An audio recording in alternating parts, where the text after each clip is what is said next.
Give them another second.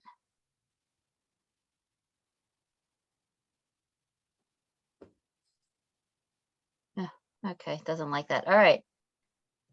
It's not liking my trying to stream live on Facebook. So I'm gonna record this and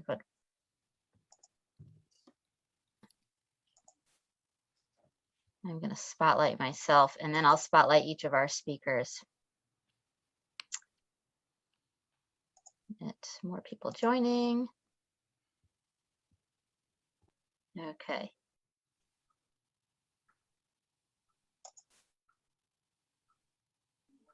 All right, we're gonna get started.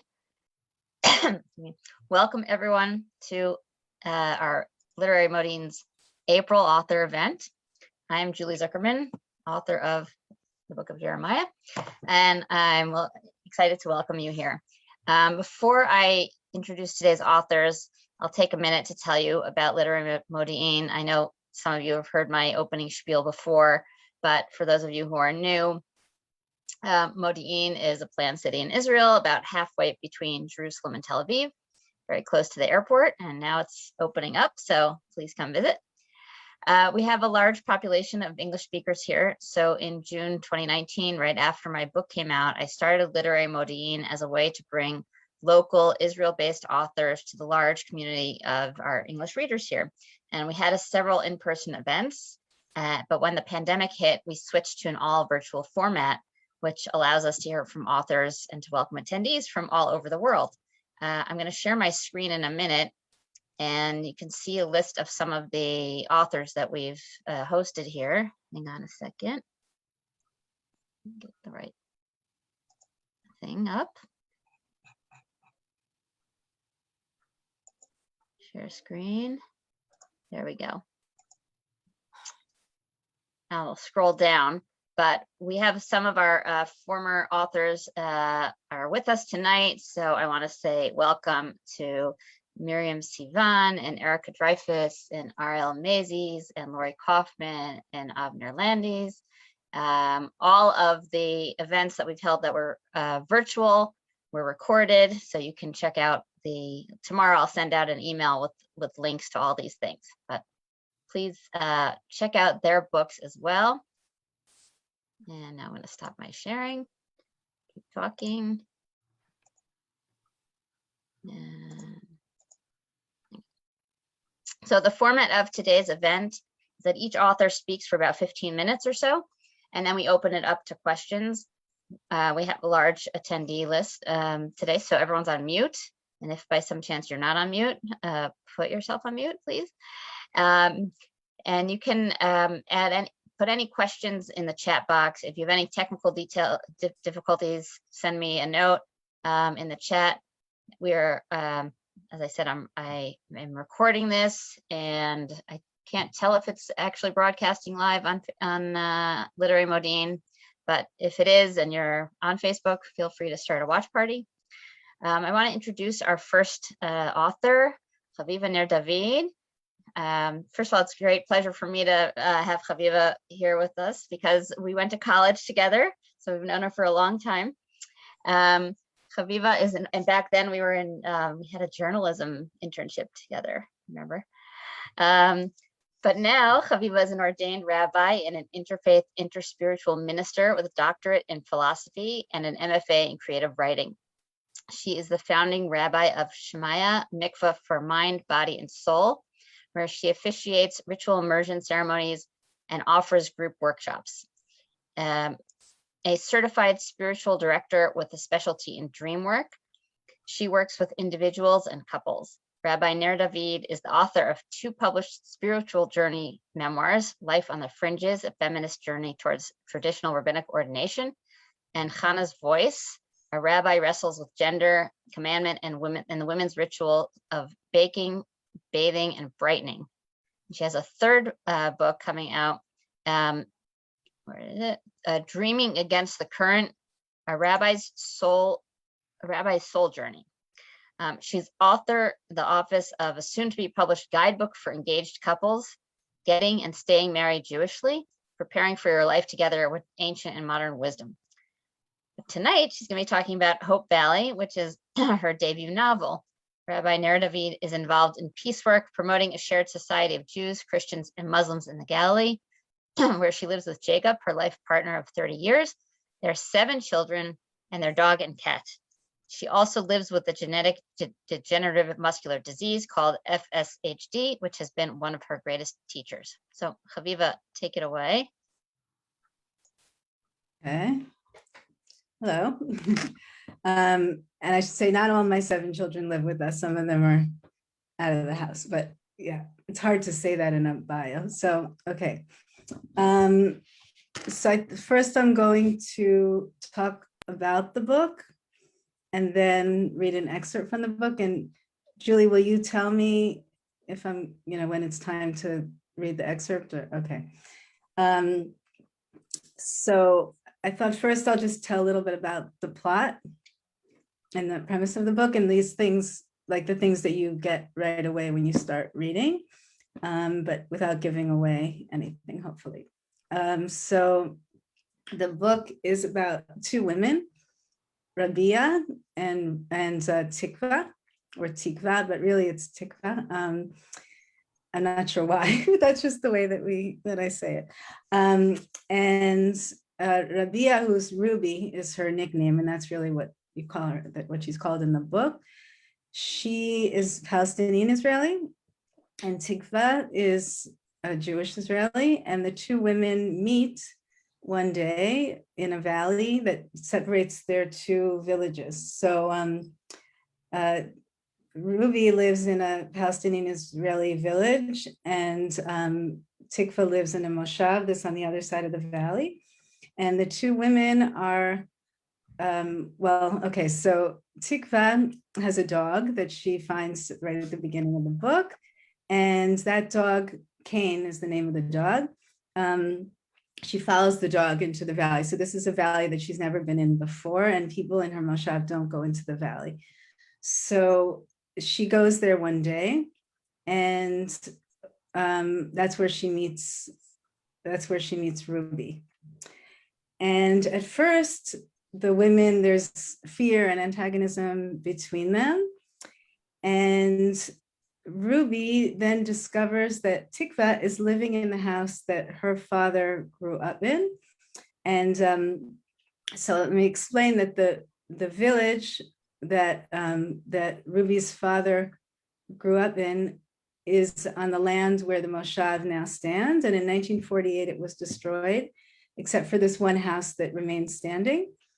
And so Ruby soon discovers that Tikva is living in this house, and she realizes right away that if she befriends her, then she can get to the house, because she knows that her father had left his diary in the house. Her father is no longer alive. So that's the premise of the book. And the rest of the book, I mean, I'd like you to read it and find out, but you do know that the women do become friends, that just from the back of the book. Okay. So that's, I guess also I can say that both women live with illness. So Ruby has cancer and Tikva has multiple sclerosis, which is not the disease that I have, but I did want to explore this idea of living with illness, and now the 2 women bond over that. And Alon, who is Tikva's husband, he has PTSD from fighting in Lebanon. So that's another theme in the book. And when Tikva finds this dog and adopts the dog, so that's really going against this kind of agreement that they have, because Alon had, what he had done in the army was he was the head of a K9 unit, which is the dog unit, and very, very attached to dogs and grew up with dogs. You find it when you read the book. And but then part of his trauma that he had experienced in Lebanon had to do with the dog, and we don't know what that is exactly, and Tikva herself doesn't know. And so when she finds this dog and decides to take it in, that's kind of stirring things up between them, because he doesn't want to have another dog after what happened to his dog. So that's the premise of the book. I can tell you a little bit about the inspiration for writing it. So as Julie said, I had written 2 memoirs before this, and I did do an MFA in creative writing and I wrote a novel as my thesis, but I never tried to publish that novel. That was my practice novel. And then I just got really into memoir and didn't write a novel. And then I always wanted to, though. And one day I was walking in the valley. I live on a kibbutz in Galilee, Hanaton, and I've had dogs, various dogs. I have the one on the cover is actually, she's modeling there for the cover. My daughter did the painting for the cover, but I'll talk more about that. So I was walking with my dog one day in the valley that separates Kibbutz Hanaton from the village across our valley, which is actually a Bedouin village, Bir al-Maksur. And I saw Hussein, who's a shepherd who is often in the valley, but he had his wife with him. He had a woman with him who was foraging, and I had never seen her before. And so, I often would say hello to him, and I went over to say hello. And he introduced me to his wife, and she asked how old I was. And I told her, and she said, oh, that's the age my daughter was when she died of cancer. So that's the age she would be. I mean, we realized that we were the same age. And when I left that meeting, I felt to myself, wow, I would have wanted to meet her daughter. I wonder what we would have talked about. And maybe about, that I live with illness and she had cancer, and it just got my imagination going. And that's how I originally started writing the book. And that was the thing, like the core of the book. This was like 8 years ago, and many drafts. And I was really learning how to write a novel. I felt, even though I had done the MFA, I really felt that this was my learning experience writing a novel. Originally, it was written all from the point of view of Tikva.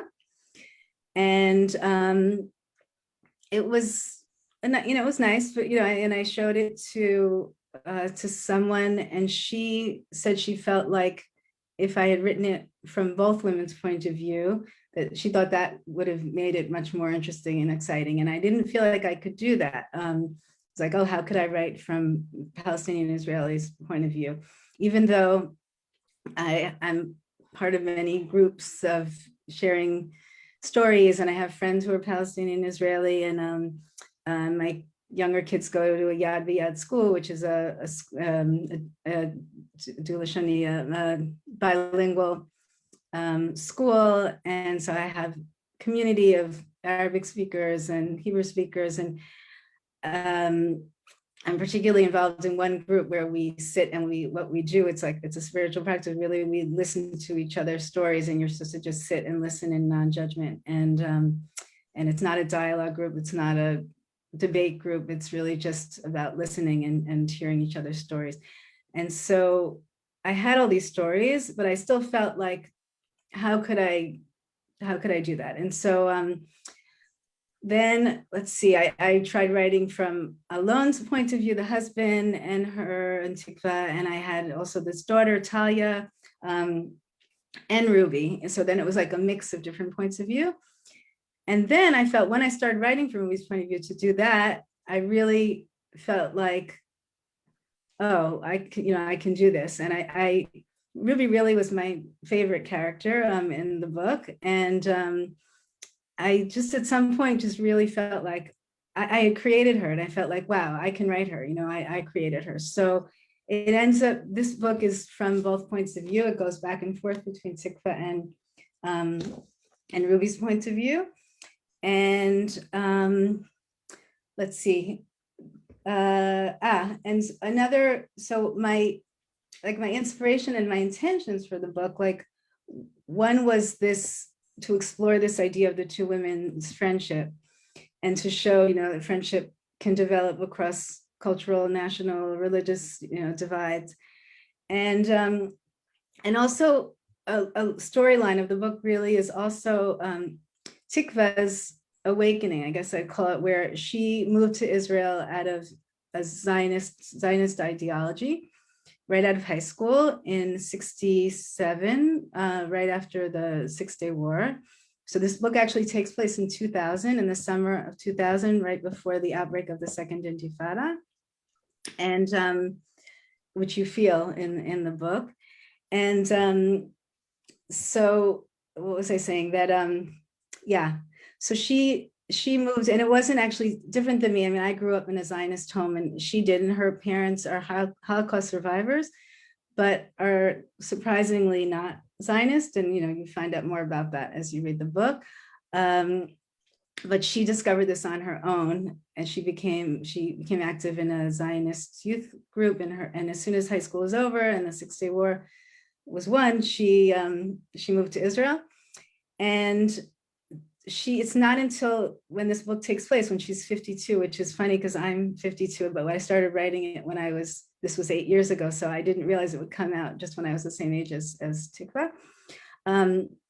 But she just, after all those years, it's when she's 52 that she starts to kind of awaken to the idea that there's this other narrative that she hadn't known about. And that's what the book is very much about, that through meeting Ruby and her daughter's romance, which you find out about also early in the book, I think, early enough for me to say. And so the book is about her, realizing that there is this other narrative that she didn't know about. That's one of the plot lines of the book.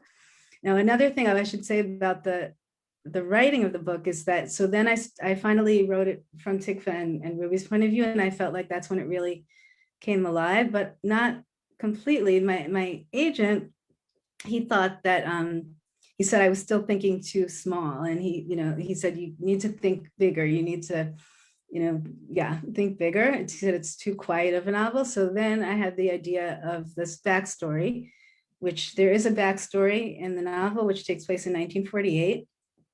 And it's the story of this village that was destroyed, and the father, Jamal, and his diary. So there's excerpts, it's all told through the excerpts from his diary. And that, all those pieces, when they came together, that's when I felt ready to publish the book, to send it out. Let's see. I think it's time to start your reading.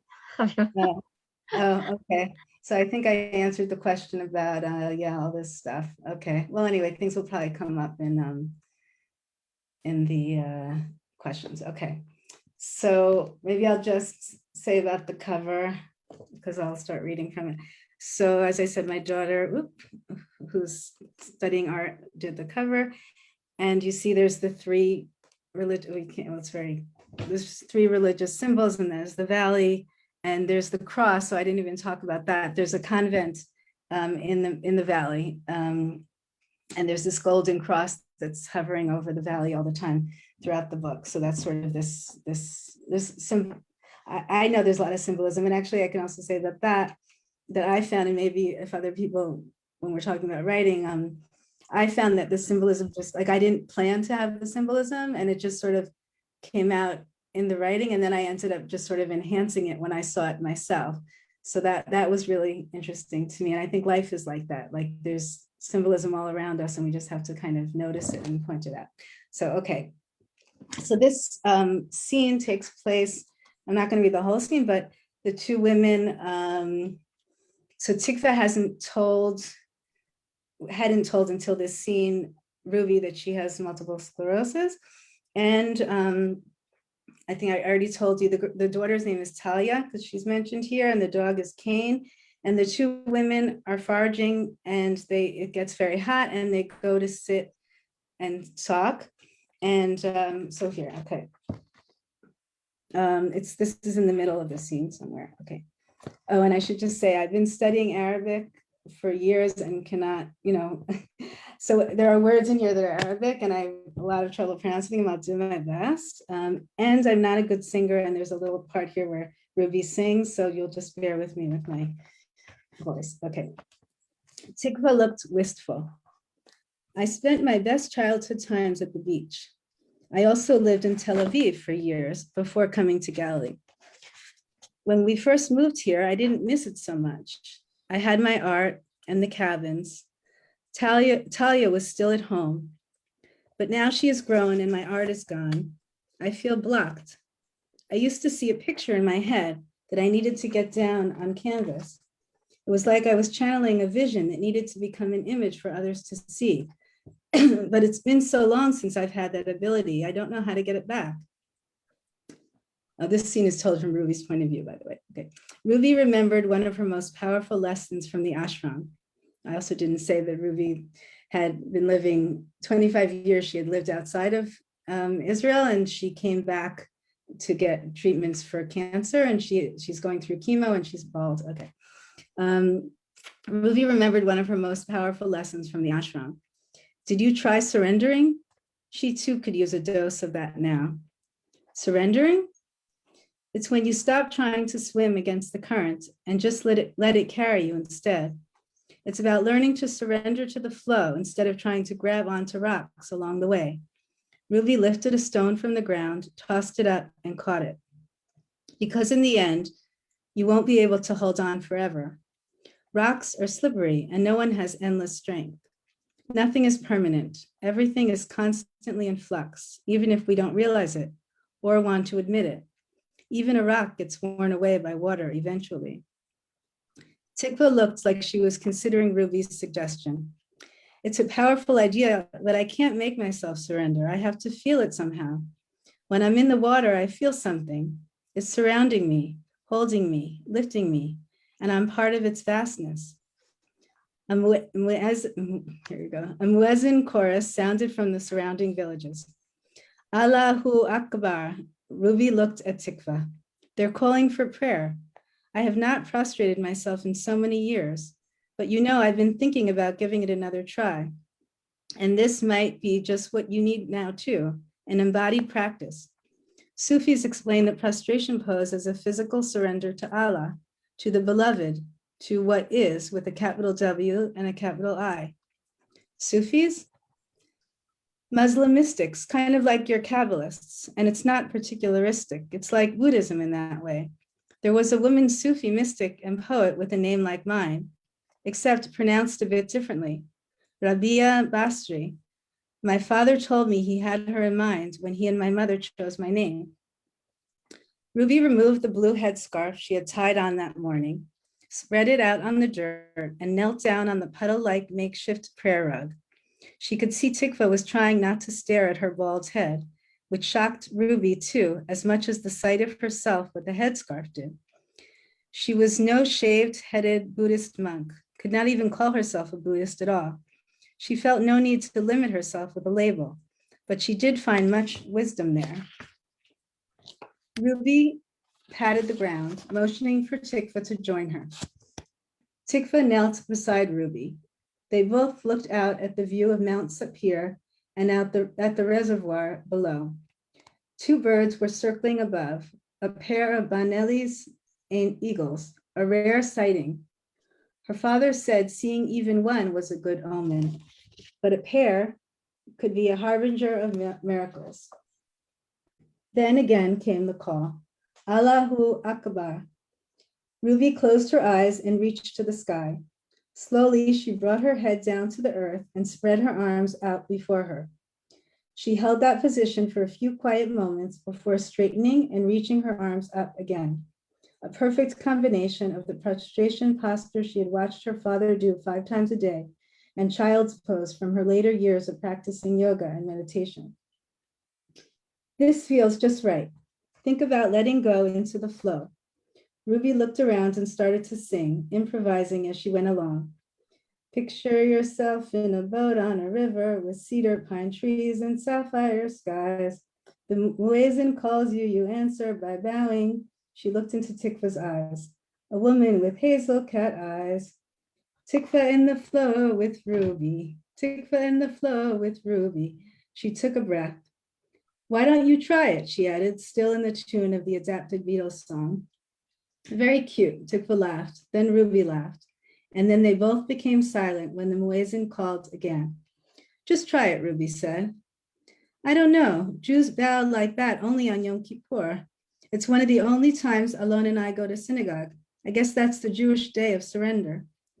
Yes, exactly. Surrendering to life or God. It's a human need. If we want to prevent our own suffering, it's not limited to Buddhism or Islam. Tikva looked out at the view and thought, I guess Yom Kippur is coming up, and doing the posture out here does speak to me more than doing it inside the synagogue, closed in by walls, surrounded by other people. Well, you're welcome to join me if you want. Ruby lifted her arms, reaching up to the sapphire sky. Sapir, Yakut al-Jalil. Even when the village itself was gone, even with all the pain that was buried beneath these pine trees, the sky remained so purely blue. The next time the muezzin called, Ruby folded Tikva's hand in hers, and she felt no resistance. Allahu Akbar, God is the most great. God is the most vast. God is all that is. She closed her eyes and asked for the strength to surrender. A strong, warm wind blew along her scalp and on her cheeks. She took a deep breath, letting the scent of life fill her nostrils, life that would be in this very same spot long after both she and Tikva and also Cain were gone. Even the tree of hope would not last forever, but the flow would continue.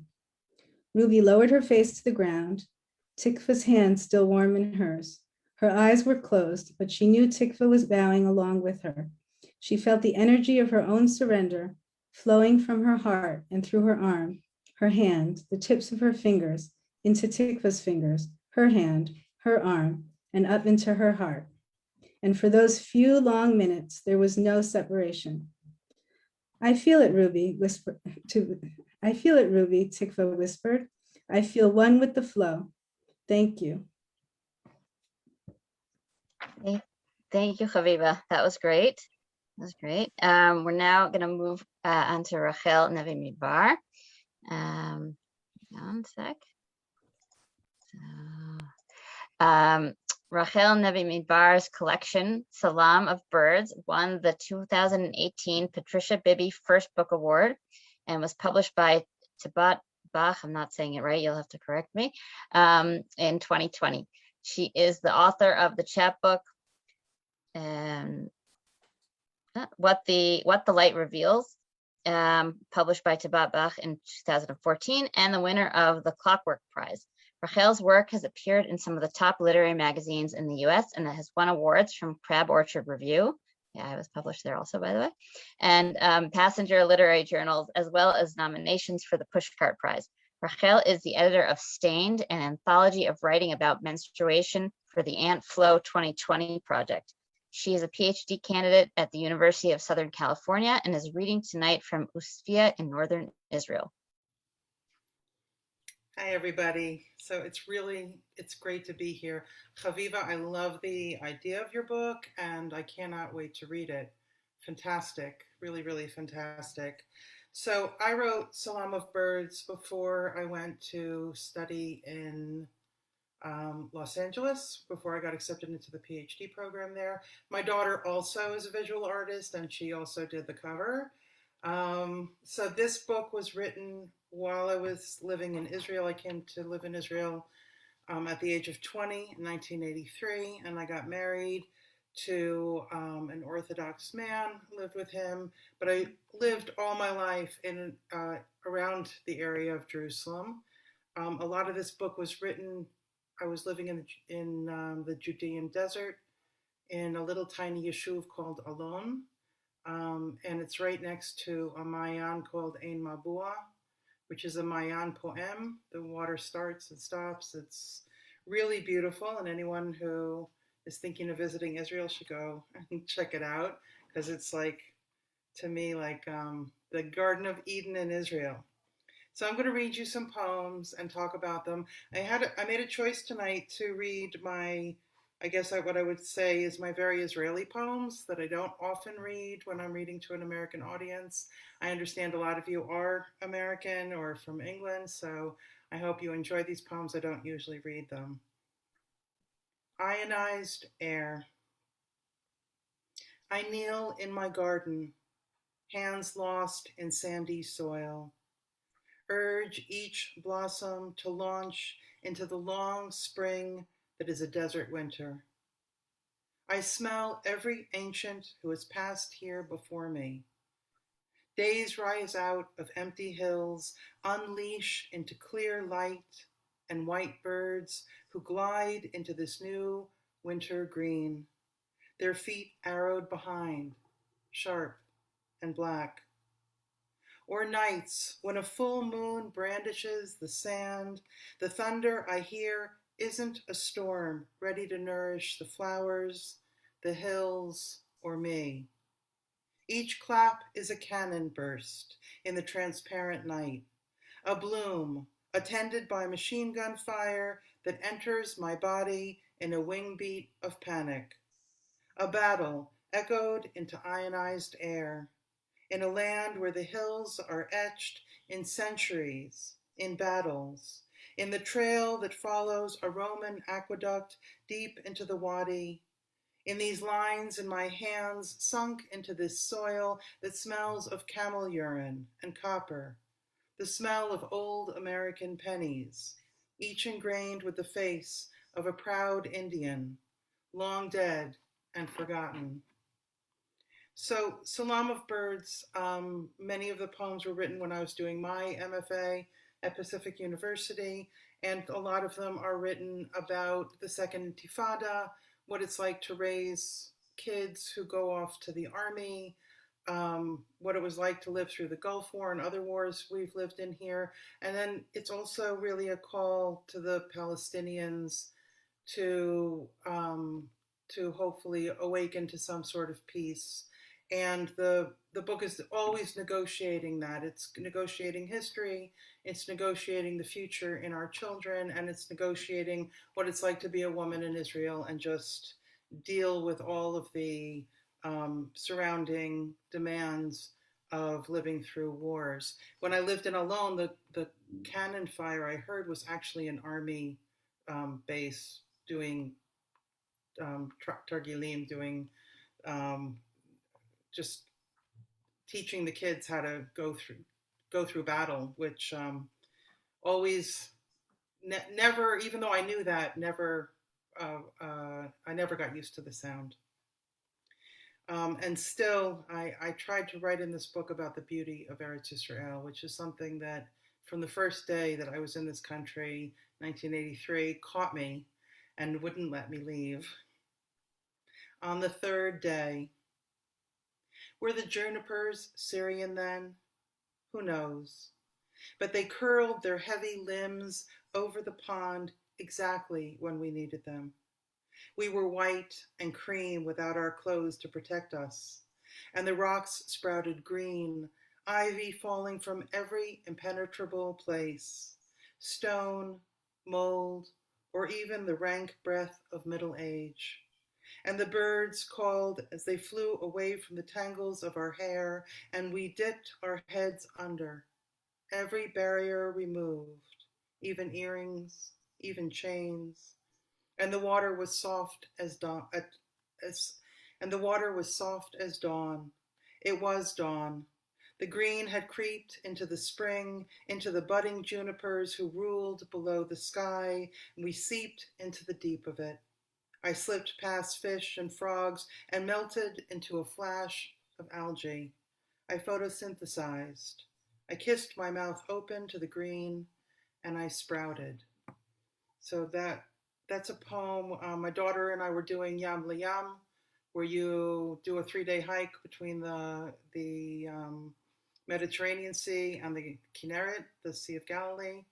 And we were walking through this national park really fast because we wanted to stop and sit by the water, but we were scared we were going to get caught in the park. You're not supposed to sleep or build a fire in the park. So we ended up actually, dark came and we had to stop and sleep in the park.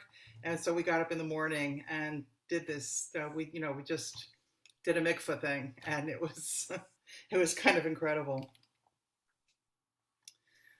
Glass in a hailstorm.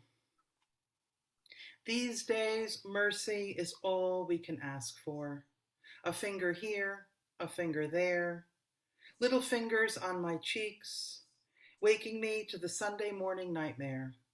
The 8 a.m. number 18 bus explodes again.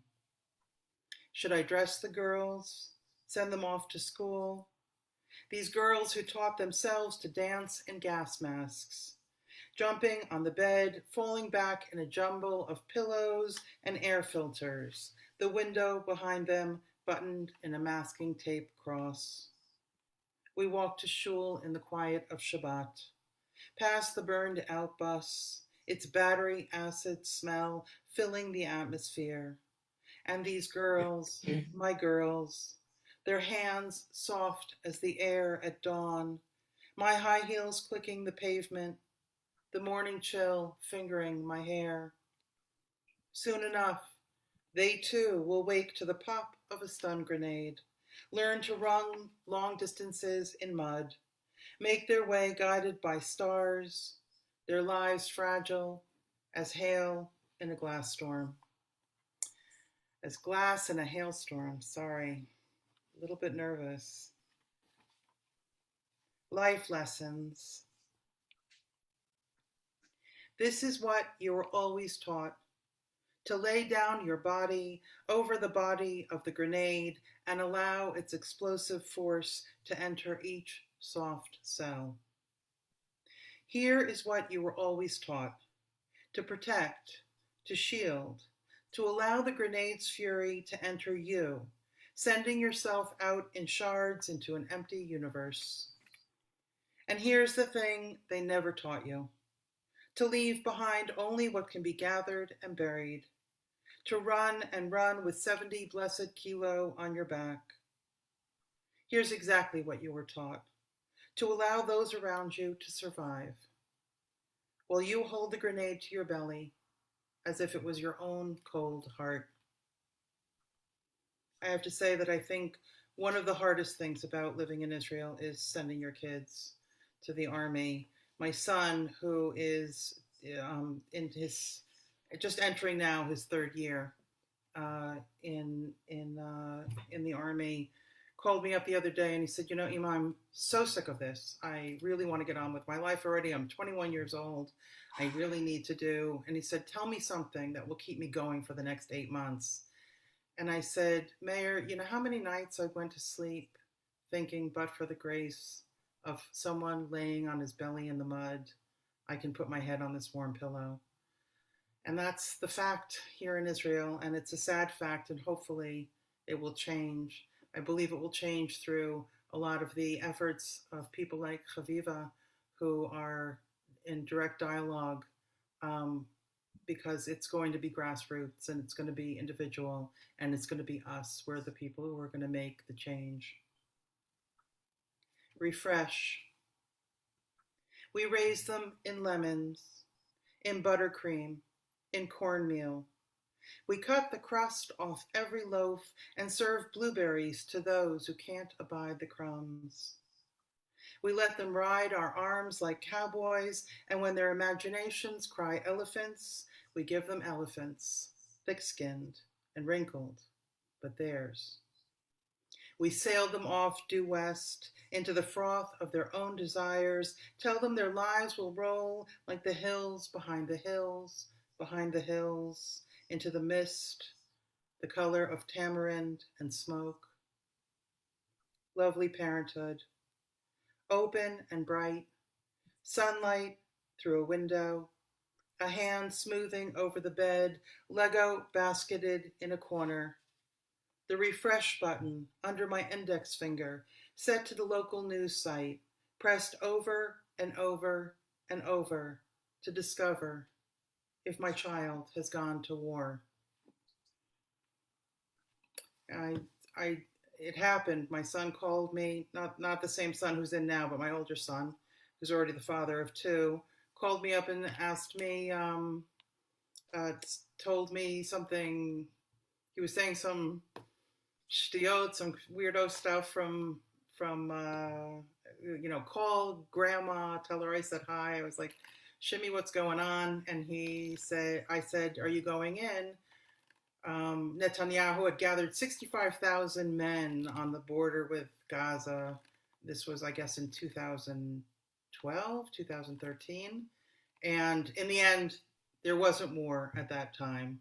But my shimmy, who was still in training, said, yeah, we were told that we were going to go in, but don't tell anyone in the family. And I just sat for like 48 hours clicking this refresh button, on the news to see what was going on, with my friends and family calling from America and saying, what do you think? Should Netanyahu go in? Should he not go in? I was like, guys, there's a time when you can't think about politics. I just don't want my son to go and do this. There is a story later on in the book about when what happened to him in 2014, when he was actually in the commander's course. So he didn't go into Gaza, but he was guarding outside in the belt between Gaza and the Jewish communities, and he was there when a friend of his was blown up in a Jeep, right near where he was guarding. So even if kids who didn't go in, it wasn't easy. In 2014, Israel entered a really terrible war, and it started one day about 5 miles from where I was living. 3 boys were kidnapped. The cry went out all over Israel, bring back our boys. And during that time, one of the worst sins, I think, that I ever heard of was that during that time, a Palestinian boy was also captured and killed by some Jewish boys. So I wrote this poem, and it's dedicated to those 4, Ayal, Gilad, and Naphtali, as well as Muhammad, and all the children who were killed in the War of 2014. It's called Searching for Our Stolen Sons. Dogs slither near the dumpster, fur rippling in the half-light of a moon that rests golden on the tips of hills. A voice crippled with hormones braces the burden of its first salty sweat, cries, Hashem, Hashem, why have you forsaken me? Looted, lonely, a mother lighting candles, the glow imprisoned in her grip, the earth fixed to its axis, reeling into a honeyed night, calls Hashem. And the call bounces from rocky hill to hill, side to side, down the dark wadi. A Friday night candle for each child. But where are our boys, still broken-voiced and raw? Only a dry riverbed, only a broken connection, a charcoaled Hyundai, and no one left to claim the theft.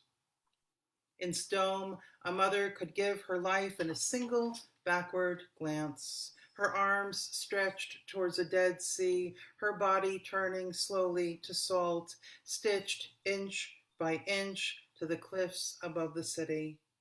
Salt in her palms, salt on her tongue, she calls, why have you forsaken me? Staring back as the city burns, but what does she see? Not her own empty windows.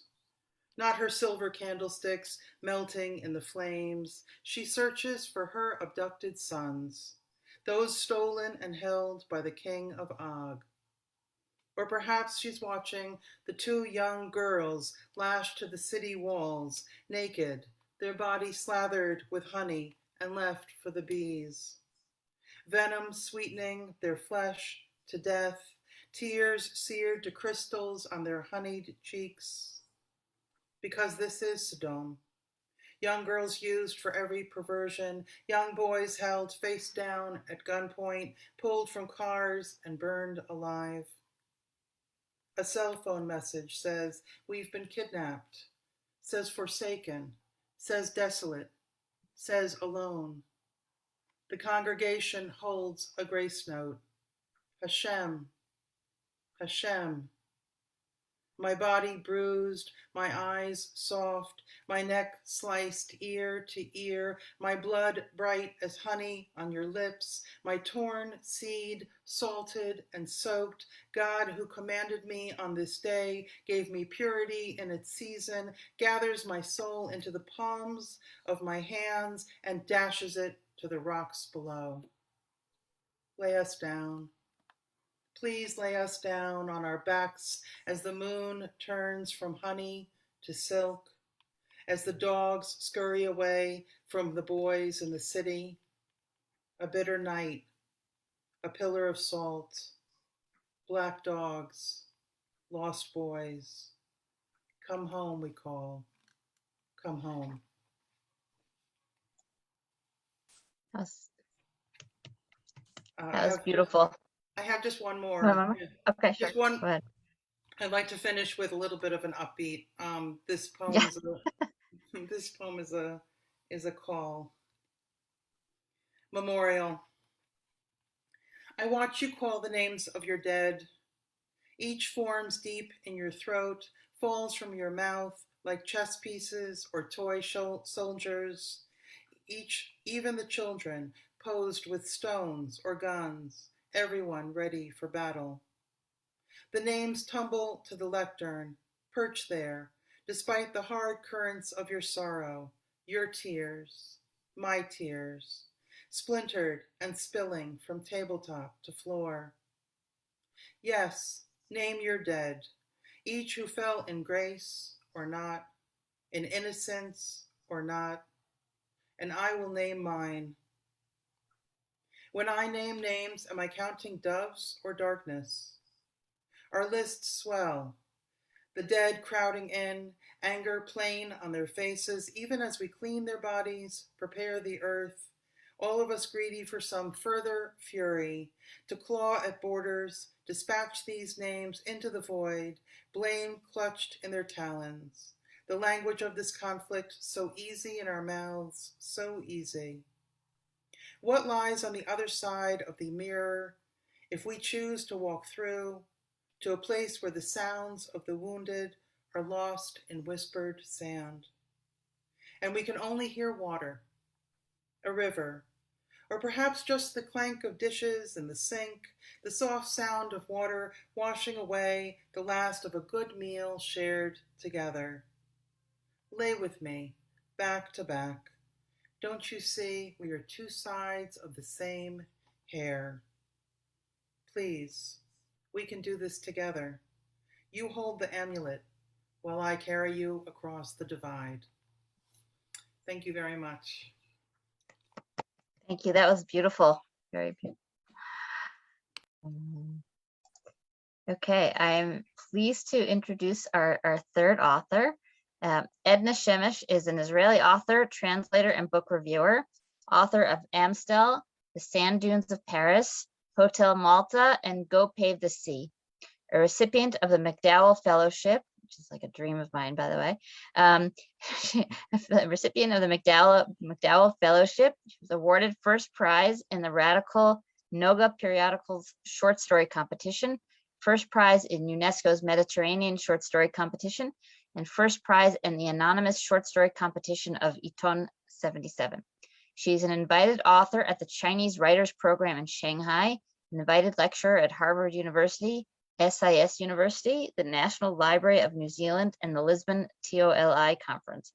Her fiction has been published in numerous Israeli literary periodicals, as well as in jewishfiction.net, which is how I think I discovered, we discovered each other, Jewish Women of Words, and Jewish Literary Journal, or maybe it was that one. Yeah. Her new short story collection, A Sensitive Woman, will be published in 2021. Edna, take it away. Thank you. It's a pleasure to be here. I would like to introduce first my short story collection, Amstel. Yes, it's after it's named after the beer, Amstel, the European beer. It has 5 stories and 1 novella. And I will briefly talk about the stories, and then if there is time, I will present my 3 other books, the novels. The first story is Amstel. It tells about a very, very alienated relationship between a mother and her son. She's a Holocaust survivor. She had a very harsh life in Israel, coming to Israel after the war. And she feels she doesn't know anything about her son. His son, on the other hand, feels he has this animosity within himself. He has, very hard feelings about his childhood. he doesn't know too much about his parents, especially about his mother, and that they seem to be hovering around, around these dark places that they're afraid to go into. And the mother wants to reach out. And one day she has this strange idea of taking her son to a bar. And she does so, and he reluctantly agrees. And they go to this bar, and then she gets drunk. She drinks a lot of Amstels and cocktails. And while drunken, she's able for the first time in her life to share something of her hardship and her past with her son. And she evokes some empathy in him, but this story doesn't have a happy ending, because in the end, he perhaps understands her better, but she still feels that it's too late. Julie was kind enough to agree to read an excerpt from this story. She will read it later, and I chose what they have together is this lunch, a weekly lunch. And the excerpt that she's going to read is while she's waiting for her son to arrive for this lunch. The second story resonates in a way, Haviva's book. It is called Shihab. Shihab is a missile in Iran, but it's also a star in the sky. And it talks about a young woman who has cancer, and she's in the middle of chemo. And she knows she has to take care of herself, so she cannot be out in the cold. But alas, one morning she goes out very early to pick up the morning newspaper, and the door slams shut and she finds herself out in the cold. Now she cannot ring the bell because they have a son, she and her husband have a son in the army. And you don't push the buzzer when you have a son in the army or this early, because it might, frighten everyone. Maybe there's maybe there's bad news. So she looks around, and across the street, she sees a bonfire. So she goes there to warm herself, and she realizes this is a bonfire lit by a Palestinian group of people, workers who come from the territories, the occupied territories, to work. They are constructors of a building, and they accept her, to the warmth of their fire. And the core of the story is the dynamics that evolve there, in between between her and these people. Another story is Titi Mahabula. Mahabula in Arabic is like a crazed woman. Nobody in the neighborhood really knows what's wrong with Titi Mahabula, whether she's young or old. Is she a crazy woman? Does she have some sort of a retardedness? And I'm telling her story from her point of view, first person singular. And she thinks, she doesn't know to express, her feelings. She doesn't know that she's falling in love, but she has this tremendous attraction to a man who's a painter of a wall. And she falls in love with him. And at the end of the story, when she gives birth to a child in the middle of the field, she doesn't even know that this is what is happening to her. The next story is Arabesque. Arabesque really reminded me of Haviva's book, because it talks about two women in Jerusalem, two pregnant women in Jerusalem. One is an Israeli on the border of Gilo neighborhood, overlooking the Bet Jala Valley. Once a week, a woman, Halima, comes from the valley, goes up to her flat, and she cleans the flat. And the story takes place in one of the intifadas. And these two women build themselves a comradeship, or rather a friendship, that they try, very, very,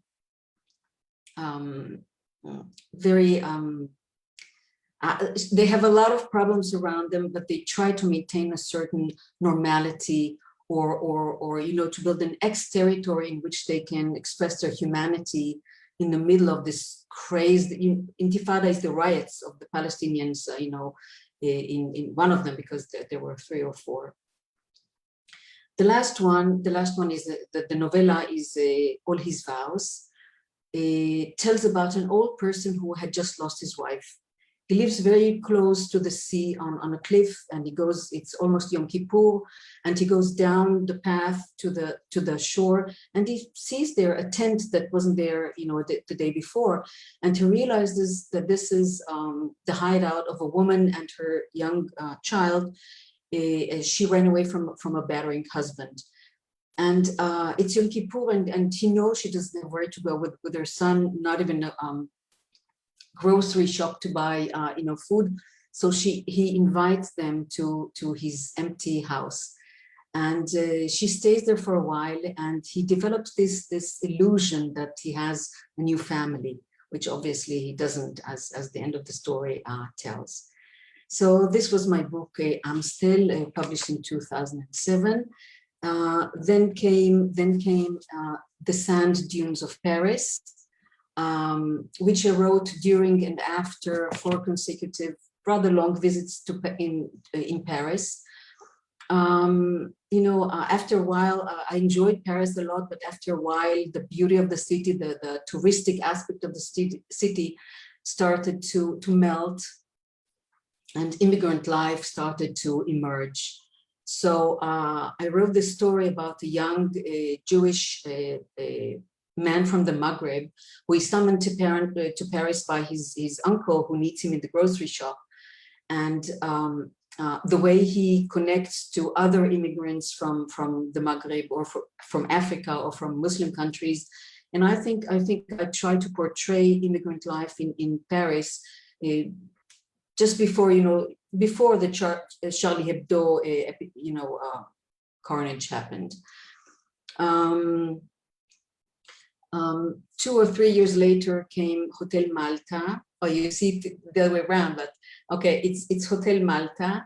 The trigger to writing this book came from a business card that I found at my mother's, and it said 40 Hotel Malta, 40 Via Milano, Napoli. And I asked my mother, what is this business card about? And she said, you were too small, you don't remember. But we stayed in the hotel for 3 days on our way to Israel by ship. And that was it. This was a trigger for writing a story that tells the story of 2 Holocaust survivors. The book is not about the Holocaust, it's about their life, Eva and Ernest Bloom's life now in the present. These 2 old people who had a very hard life still they have one more dream. There is one more thing they'd like to fulfill. And Eva wants a room of her own, and she secretively rents a room, and there she writes, and there she does her things, there she thinks, and she doesn't say anything about that to her husband. On the other hand, he has a very, very old secret that he conceals from his wife, and that is that in those days in Napoli, those 3 days, he loved a woman for 3 whole days, yes. And he reaches out to his amots, to his grandson, and he wants his grandson to find this woman, if she's still alive, Nora Buchbinder. And oddly enough, or ironically, this quest, this journey that he goes on onto changes Amot's life rather than, more than it does the life of the old Ernest Bloom. These 3 books were, I think, beautifully translated into English by Charles S. Kamen. And my last novel, Lechi Ratzfi et Hayam, Go Pave the Sea, which has not been translated yet, is, I think, my most political book. It tells the story of, you will tell me when the time is up, right, Julie? Okay. This tells the story of a professor of Hebrew literature who has an autistic child, and she and her husband decide to send he's a teenager, to send him away from home because he's violent and he's very hard. And instead of mending their life, actually the moment that the child is out, their life starts to disintegrate. And so these are my novels. Last year, I finished actually another short story collection, A Sensitive Woman, as Julie mentioned. Because of the corona, it was not published yet, but I hope it will be published this year or maybe at the beginning of next year. When I was in China, I started a new novel, which I find these books were, I find them in various ways close to my life, close to my experiences. I could relate to them. I could identify with them. I liked writing them. The story, the novel that I started writing, and I'm just going back to writing now, is so remote from my own life, so remote from my experiences, that I find it really hard to write, but it's a challenge. It's going to be called Nude Descending a Staircase. And that's what I'm doing right now. And I think my time is up. And I will allow Julie, thank you so much, to read an excerpt from Still. The excerpt is, as I said, is just when she's waiting for her son to come for lunch. Okay, thank you, Edna. We'll share the spotlight here as I'm reading, because I'm reading your work. Thank you. Okay. Still. Every noon, she looked at her son, amazed. The child who crossed her threshold was an exact replica of the one she'd sent off to school at 7:45. His shirt and pants spotless, the part in his hair perfectly straight, his socks pulled up to mid-calf, his hangdog eyes. She'd move back to the sink and he'd stand tensely at the stove, his heavy satchel on his back. "No, Mother, the smell is making me even hungrier. When will the cake be ready?" He'd watch her limbs move, the double knot of the strings of her colorful apron dividing her body in half, top and bottom, focusing on her practiced, energetic movements, her firm, determined steps, her all-knowingness, and his heart filled with a vague anxiety. When the oven finally sounded its impatient beep, Tuli would turn it off under her watchful eye and observe her vigilantly as she held the towel, opened the metal door till it yawned wide and black, and then removed the swollen golden cake. A satisfied smile lit both their faces. For a moment, they shared an ambiguous camaraderie, which they both found pleasant, until it faded. After she'd placed the bubbling cake pan on the wooden board resting on the counter, he quickly pressed the warm towel to his heart. Then, with her, examined the result, peering at every side with the serious, focused gaze he'd learned from her, and said, "Mother, the cake is marvelous. I'm hungry." And she replied, as she always did, "First, take the satchel off your back. Did you finish the 2 sandwiches I put in your lunch bag today? You did? So why are you so hungry?" And added, annoyed, Can't you see the cake is burning hot? Quick, go wash your hands. Then, until the cake cools, eat some soup." Tuli, hands dripping, returned to the kitchen, peeked into the pot, steam clouded his glasses, and he waited submissively for her reproach.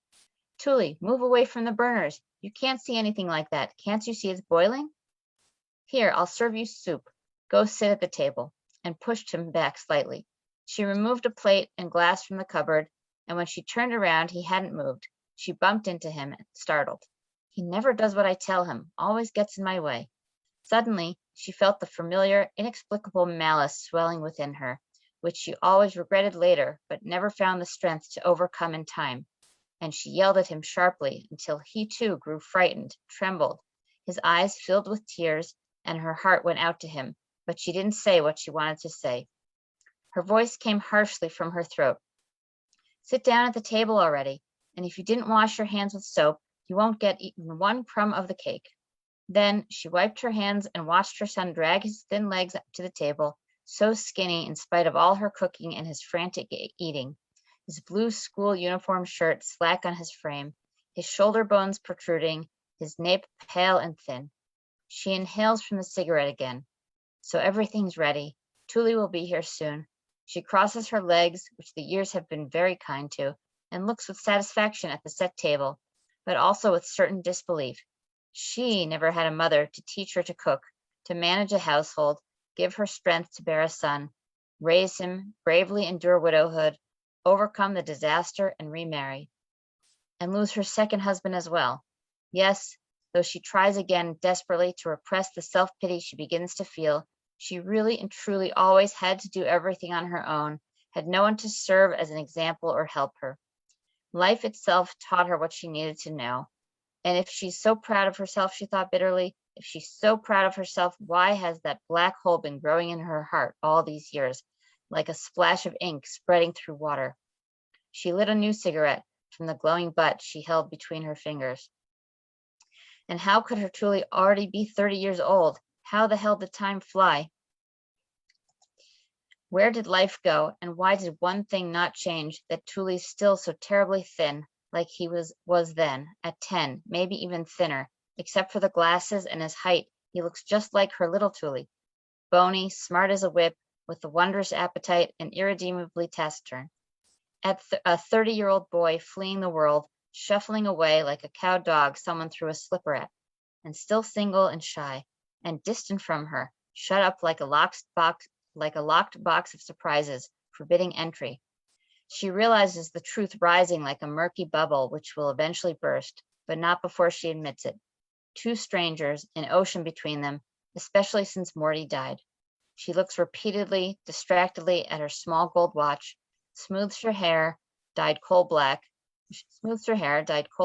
from her forehead back to the nape of her neck, with hands no longer young, their network of veins showing, their tight skin dotted with brown spots, even though she'd been careful for years to protect them from this land's blazing sun. And perhaps her disappointment and her seeming clear-headedness are exaggerated, their power taking her by surprise, sharpening an old, guilty feeling always lying in wait like a cat crouched to spring. The apple doesn't fall far from the tree. Tuli is her creation, hers and his father's, all their mistakes flowing into him, unavoidably, like turbid water. And how could I have harmed him so? But she immediately refuses to gauge the damage, simply accepts it.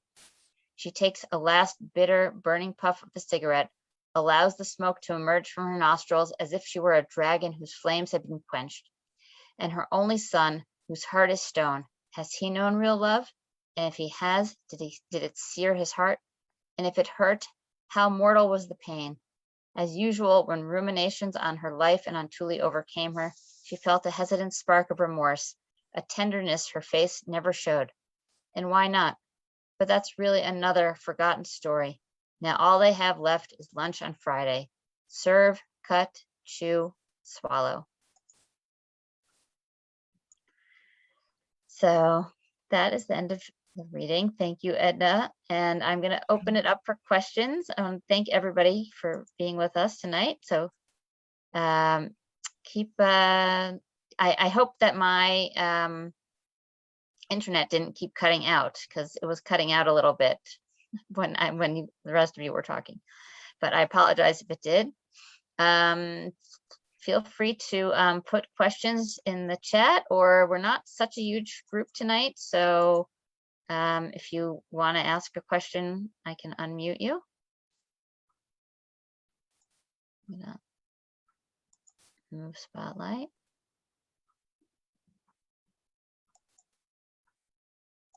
Does anyone have any questions?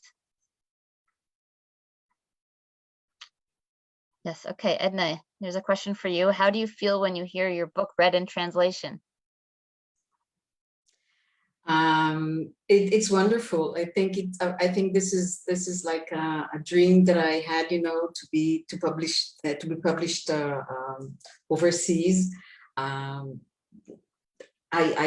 read, I went over the translation of Charles when it was still raw, and it was, I think, wonderful to listen to the music. The first time my book was read, even if it was in Hebrew, it was such an experience of hearing it, just being read like you did now, being interpreted like by somebody else. And I'm a translator as well, so language really interests me. I happen to translate, Dreams from My Father by Barack Obama, or Tracy Chevalier's book. And I'm when I read my work or somebody else's work, I'm really very conscious when it comes to language. So hearing it and reading it in English, it's marvelous. It's wonderful. I love it.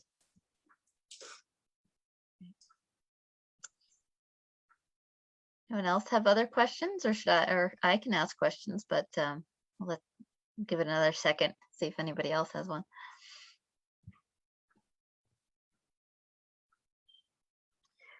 Okay, well, my question for all three authors is, do you feel like your writing has changed, or your writing practice has changed since the pandemic? And now, for those of you who aren't in Israel, things here are getting back to normal pretty quickly.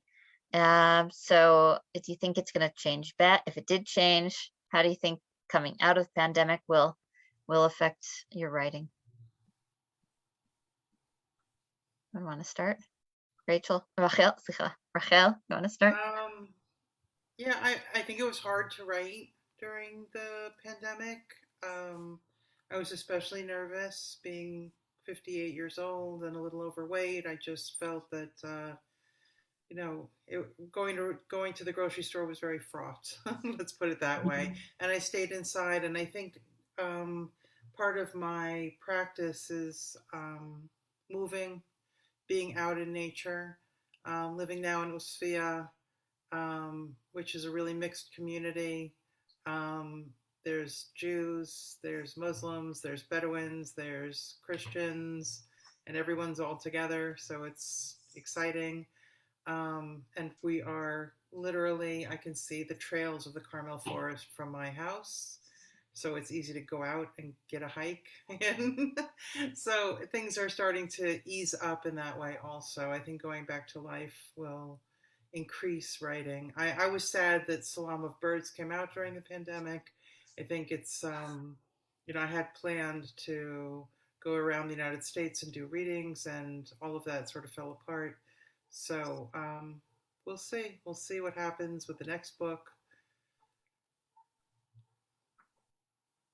Happy to hear what other people think.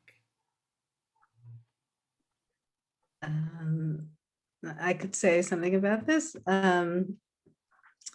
So do you hear me? Yeah. Oh, okay. So because I had kids at home, I mean, I couldn't. I feel like I need the headspace, and I didn't start another novel. I guess this one answer. That I did write. I wrote like a lot of blogs, and I also I had to edit the novel during the. So actually, I could say that I sent out the novel. That was when I found a publisher, because my publisher is a small press in California, and my agent had sent it out to mainstream presses in the States, and he didn't sell it. So I just took it upon myself. I just sent it out to tons of small presses in the States. So that was a project that was successful during the pandemic. And so I felt like I could do smaller things, and I could write blogs, and but to the idea of like to have that kind of quiet and space to start a new novel, no, that didn't happen. But then I found the publisher, and I edited it, I did all of that, and it all came out all within that's kind of interesting when I think about it. All of that happened within the time of the pandemic. So it's been a long pandemic. Yeah, so that was, I think it was like in April when I found the publisher, and then it came out then a year later in April. So, and my daughter did the cover, all of that during that time. And I have this other book coming out, this a memoir, which I also worked on. So I didn't get to do I didn't have that vision to start something big and new like that, which I'm hoping now that things are, but I don't know if we're going back to normal. We'll see. It seems like we're in that direction. And there was a question about impacting book events. So I feel like I'm lucky that Zoom is still going on, because I can reach these audiences in the States without having to go there. So I feel like in some ways that's really lucky for me. But and now, I guess timing, maybe, now things are starting to open up in Israel. So I am starting to organize in-person events here in Israel. So actually that timing is working out well for me. So I'm not complaining about the events, but the writing, I hope that I'll have some quiet time if everyone's ever back completely in school, because I don't know, it doesn't feel like that's happened for such a long time. It's just coming and going, and quarantines, and yeah. Okay, thanks. Okay, Edna, how about you? How about your writing? Well, first of all, being a daughter to Holocaust survivors, I'm not very good when it comes to crisis.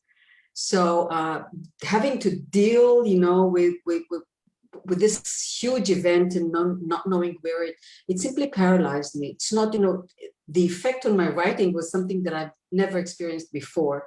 Authors talk many times about, I had a time of paralysis, and times where I couldn't write, but for me, it was I knew exactly what I was going to write. I just finished the book. I was still, going back to it, but when the pandemic started, it was like literature had to be put aside. I had to deal with other things. It was really very, very difficult for me. And so I didn't write anything, really. I didn't do any writing during the pandemic. I'm just coming out of it.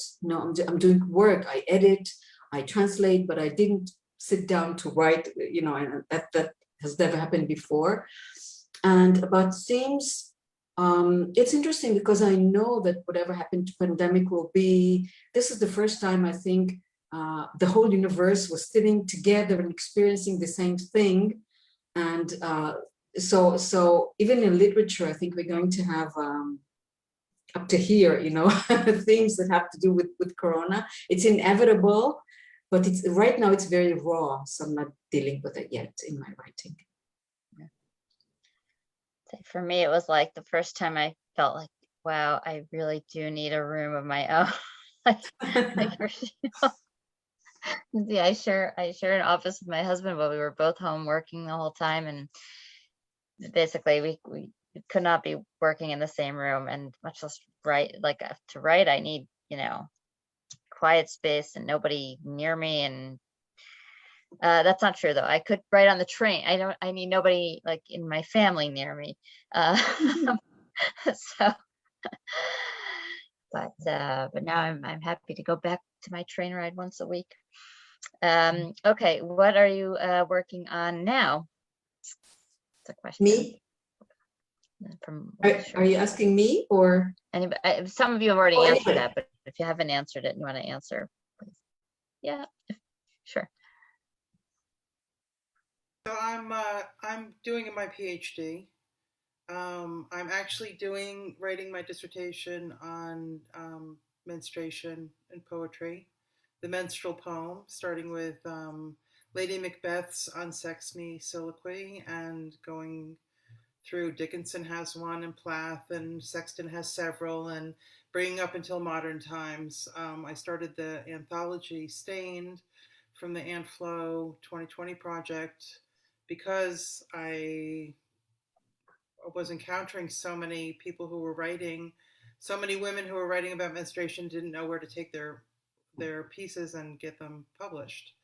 And so we created this anthology. It's not the first one, but I think since 2018 in the Me Too, women are feeling more open about being able to talk about themselves. So right now we are putting together that body of work, and then we'll start to find a publisher.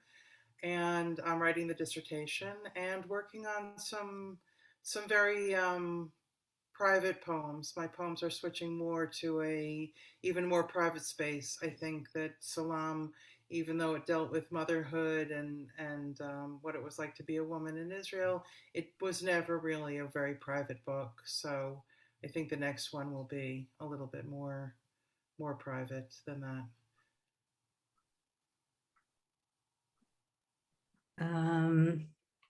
Okay, so that's so interesting because my dissertation that I did at Bar Ilan was on menstruation, so, and I had an excerpt from my dissertation in a menstruation anthology, which was like the most interesting conference I've ever been to in my life. It was in England, and it was a multidisciplinary conference on menstruation. It was, wow. Anyway, we could talk about that.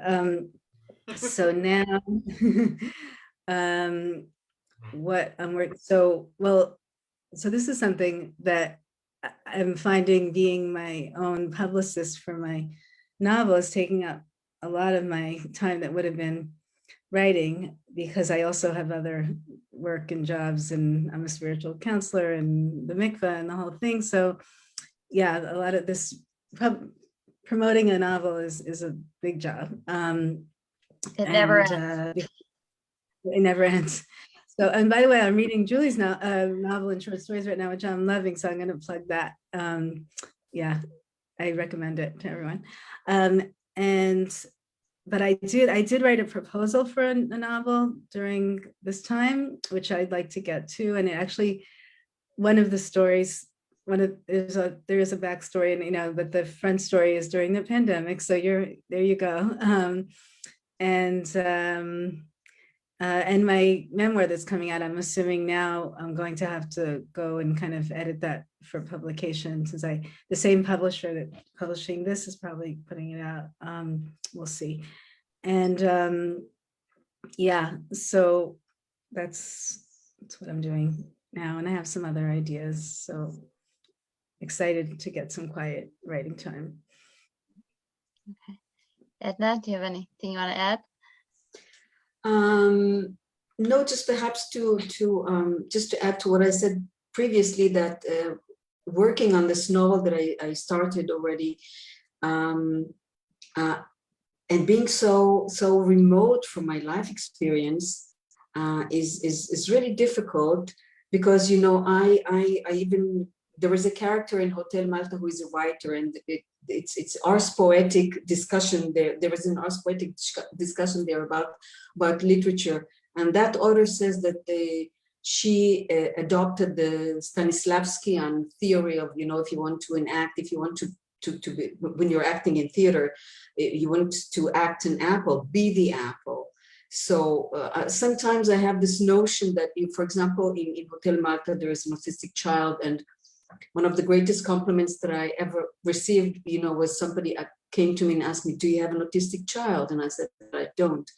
So my challenge in writing this book is trying to relate to these situations that are so remote from me. But I'm looking forward, and it's a challenge. Challenges are a good thing, I think. Right. All right, I think we're going to wrap it up. But I want to thank everybody for coming, and mark your calendars, because we are going to have the next event, Literary Modiin event, on May 30th, and Meryl Ain is here with us tonight, and she's going to be one of the authors. Still finalizing everything else, but I'll be sending out, you'll see me promoting it everywhere. So mark your calendars for May 30th, and please buy the books of our authors tonight and review them on Amazon and Goodreads and wherever you buy books. And I want to say a big thank you to Edna and Rachel and Haviva for being with us, and to all of you for being with us. Have a great rest of your day, and I will send the recording of this out for anybody who came late. And that's it. Laila Tov from Israel. Thank you so much. Bye-bye. Bye, everybody. Thank you.